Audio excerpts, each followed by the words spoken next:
Action. Okay, I promised I was going to share with you how it goes wrong.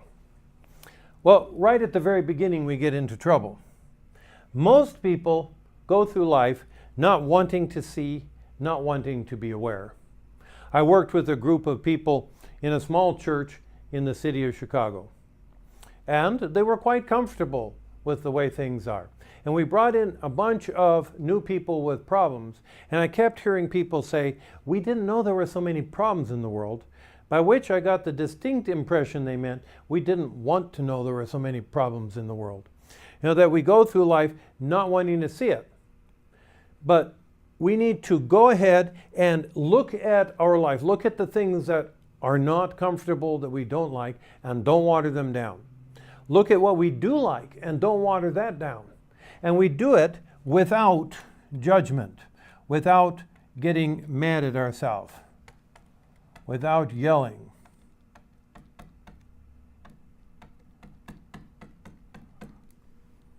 That's the problem, and we get to looking at the facts and immediately we react. But first, just look at them. Now, we need to value uncomfortable feelings. We need to value depression and anxiety and anger. If you're running across the field in your tennis shoes and you step on a nail and it goes right through your foot, it hurts, and that's good. Think with me, what does it do for you? First, it tells you, hey, nail in foot. Second, it gets you to take your foot off of it. Fortunately, you don't even have to think much about that. It just goes to your spinal cord, back down your foot, and off comes the foot from the nail. Now you need to continue to hurt so that you can heal up the damage. And then you got to remember how bad it hurt so you don't go stepping on nails, try to figure out how that happened. So that's valuable for physical feelings. It's also valuable for anxiety and depression. Let's start with an easy one. Let's say you realize you're lonely and you have a healthy mind and you should feel lonely because there's something wrong with your life. What is it? You're right. Not enough relationship, not enough connection. I know people just surrounded by folks and they're lonely. I worked with this one lady that was so gorgeous I had to look right between her eyes and try to picture the depression because my mind had trouble understanding how someone so beautiful could be depressed. She made her living standing there and getting her picture taken, surrounded by people all the time, but they didn't want to know what she thought. They didn't know what she cared about, what her dreams were, what her fears were. They just wanted her to stand there and look pretty. And so she felt very lonely. And that, of course, added to depression. If we're going through life and we feel guilty, we should if we've hurt someone. And that helps us identify the problem and realize we've hurt someone, quickly help them, and hopefully restore the relationship.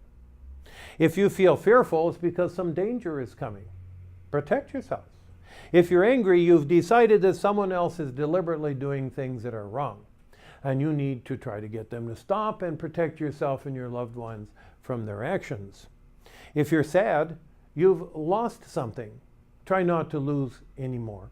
Each feeling, if we can get really good at feeling it, asking ourselves, what's the nail in the foot? Makes it easier to go through life with energy and gusto and not cause trouble. We had a patient recently, had diabetic neuropathy so severe, couldn't feel anything in his feet, actually stepped on a nail. By the end of the day, he wondered who was getting blood all over the carpet, had to have major surgery on his feet because that nail had just torn them up. In fact, diabetics have to go every day and open up their shoes carefully and look inside and see, is there a penny? Is there a paper clip? Because at the end of the day, they're going to have a hole in their foot. The same is true in life. If we squash out our feelings, what just happened? The screen just went off. Oh, it logged out. Wait. Okay. Looks like it might be okay.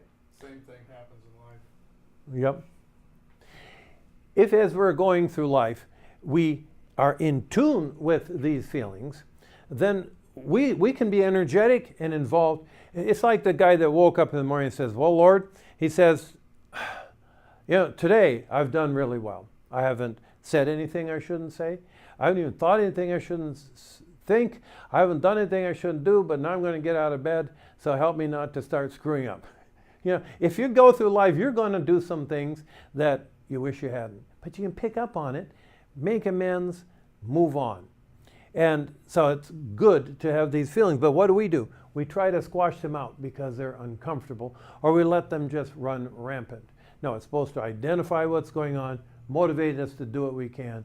And I'd like you to memorize this phrase, do and drop. Unless the focus leads you to do something and then let it go, it's going to eat you up. The next thing we do is that we don't have proper drive. In fact, unless you work at it, there are some basic conclusions that kind of make sense in life.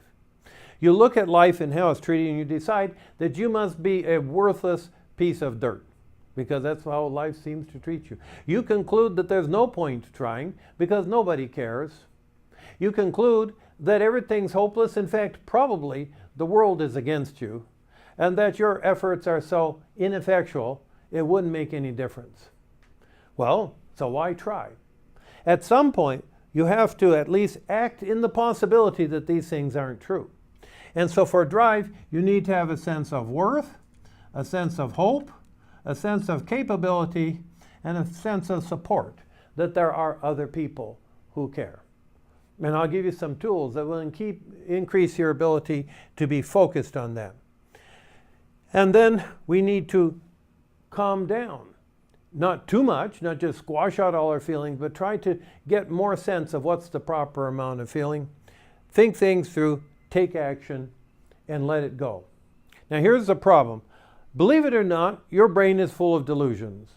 If I had time, I have a whole lecture on 50 basic delusions of the brain.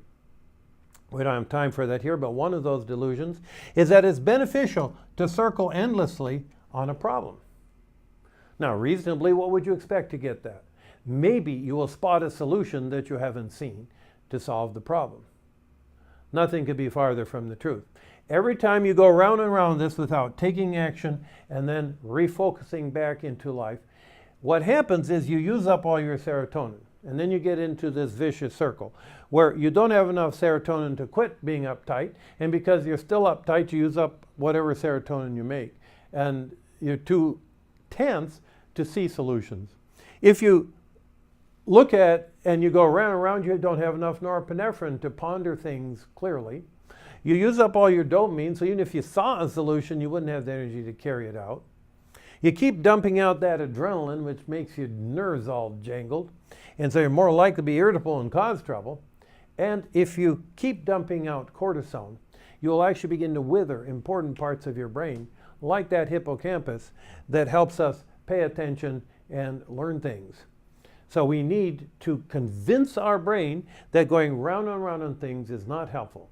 Let it go. And then we have difficulty with savoring. It's almost as if we believe that in the middle of troubled times, if we take time to enjoy, take time to smell the roses, that we're saying that the problem isn't really a problem, and maybe people will accuse us of ignoring things. But that's often the best time to take a step back, savor, and enjoy what there is to enjoy, so that we can remember the purpose of solving the problems of life's about and get more energy. The other thing is important to remember, there is a deeper level of thinking. That when you quit going round and round on things, set it aside, and pull your focus back to everyday life, it's not as if your brain is completely shut down. There's a more creative, more inventive part of your life that keeps working at things and will often come up to solutions. Recently, I had an interesting experience where I was in a condo and they said I had to either buy or move, and I didn't want to buy. So I wanted to get a house real near my work, but I didn't want to buy, and there was nothing for rent. So I found a house for sale, but they wanted 50% up front. You know, there's a pretty good market there, and I didn't have that kind of cash. Oh well, I couldn't find a solution. So get a good night's sleep. The other part of my brain began to kick in and work. And eventually it woke me up and says, you got money. Oh, I don't neither. Yeah, you do. And I said, why? Because you're old. I said, what's that got to do with anything? Well, you know, there's that retirement account. Maybe you could get something out of that. See, I didn't even realize that. I never put a dime in the account. The hospital puts it in for me. Next day I went over and says, hey, you know, do I have any money in this account? Well, yeah. Well, can I get any money out? Well, you got to have a good purpose. I said, well, is buying a house a good purpose? I said, fine. And it's a whole nother level of thinking. You got to trust that part of you, that when you run into a problem, Do what you can. Think it through. Get all the help you can. Nothing else to do right now. Let it go. And trust that gut part of you to come up with some as you focus on other things. Well, this is the way the brain is supposed to work, but we don't work that way. And as a result, what happens, let me just,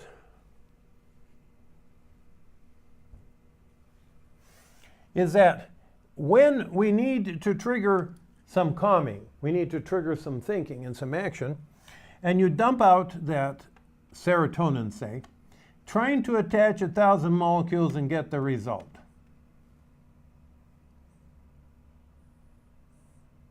What's this? Backing up the whiteboard now? No, it's okay. Let's say you've been spending a little faster than you earn. Take a person who makes $2,000 a month and spends $2,200. And he had $100,000 in the bank that his grandpa left him. All of a sudden he finds that there's no money left. But he's gotten used to living a little beyond his means, so he borrows a little and he can keep it up for a little while, but then he's in real trouble. Now he goes over to the bank and he gets a consolidation loan. $1,800 a month, he makes $2,000. Should be able to get by, but you know what? Consolidation loans don't work because he's got to quit spending. So the same thing happens here. If you have been indulging in worrying about things and circling on things you can't take immediate action in regards to, and other ways of wasting your brain's energy, you might only have $70,000 to dump out. Well, if you have $70,000 in the bank and you've got a $1,000 bill, you should be able to pay it. But it's a little different. It takes longer because it's thin. About the time you get $700 attached, that pump takes the rest back into the first nerve, thinking you've had enough time. And it's a threshold. $700 doesn't get you any calming. Let's say you were to take enough medicine to get this up and give it more time and you get $900 attached. You still get no effect. You've got to somehow attach 1,000. And so people find they don't have enough serotonin. What do they see? Well, it's not just anxiety, but everything. If this were a normal response to life, they're going to overreact. Too angry, too sad, noise and busyness bother them. They tend to withdraw because they can't handle all that noise and busyness. They get too tearful. And then long after it's done any point to it, it lasts too long. Well, it turns out all of this is wasted neurotransmitter. If you could have responded calmly, you wouldn't be using that all up. And so we get into this vicious circle. Let's just review quickly. The basic ways that people waste their neurotransmitter. The first is circling round and round. Sweating the big stuff. Well, that's pretty understandable. If somebody were to tell you, hey, you've got terminal cancer, you've got about 4 months to live, you're going to die unable to breathe and in great pain, and we'll try to help you through that. Have a nice day. What are you going to do tonight? You're going to stay up all night thinking, oh, poor me, I'm too young to die. Who is going to take care of the kids? This is so unfair. And you go round and round and round. Now, will that help anything? Will that get you to live longer? Will that increase your chance you'll put together the finances, have a good... No, doesn't help anything. But it's normal and it's understandable. So very hard to quit. The other thing we do that wastes our energy and our neurotransmitters is that we try to motivate with shame and negatives.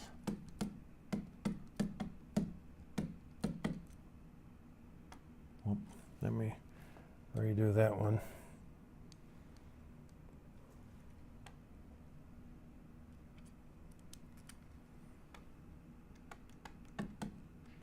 With shame. Now, I'm all for examining what we have done and seeing where we've messed up and apologizing, making amends, trying to do better. But there's a huge difference between saying what I did was not healthy and wise versus I am stupid and lazy and bad. We call ourselves names Our parents probably tried that on it.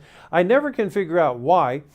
Parents are always trying to motivate their kids by saying, how dumb can you be? Here, let me show you. I've told you 20 times, and those sorts of things. Because it's conveying that you're just no good. Now, what do you do so you can drop it about the fact that you're stupid? Do you increase your IQ? You can work at being more aware, more careful, taking things one step at a time, taking feedback. Lots of things you can work on, I have no problem with. But we try to, and so we get into this circle of self-contempt. We also try to motivate ourselves with fear. If you don't shape up, you're just going to wind up in the gutter. Yeah? And where does that lead? It doesn't lead to a do and drop. And so that eats us up. There's also comparison. There's an interesting verse says we compare ourselves with ourselves and with others, and this is unwise. I used to wonder what that means, compare yourself with yourself. Well, a lot of my patients are not doing as well as they used to. They used to have better concentration, more energy, they had better jobs, and they compare with that, as if saying, I used to do better is going to make you snap out of it in the present. It doesn't lead to doing anything. So comparison with others too. You're not others, you're yourself. It is a waste of time to compare. And to compare with this fantasy in our head of how we ought to be doing at this point in life, or how perhaps our peers from high school are doing. So we need to let go of trying to motivate with shame. The next thing we do is we sweat the small stuff.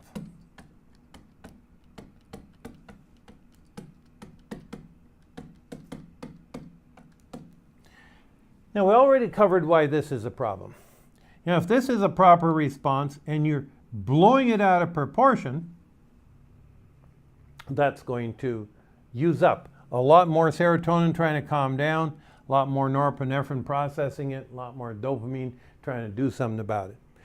We need to learn to respond properly to things. And when we get to talking about the tools, I'll show you how to do that.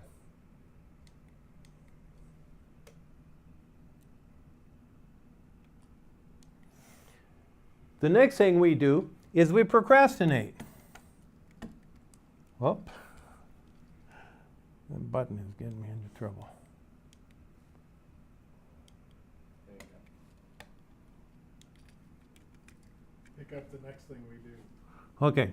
The next thing we do is we procrastinate.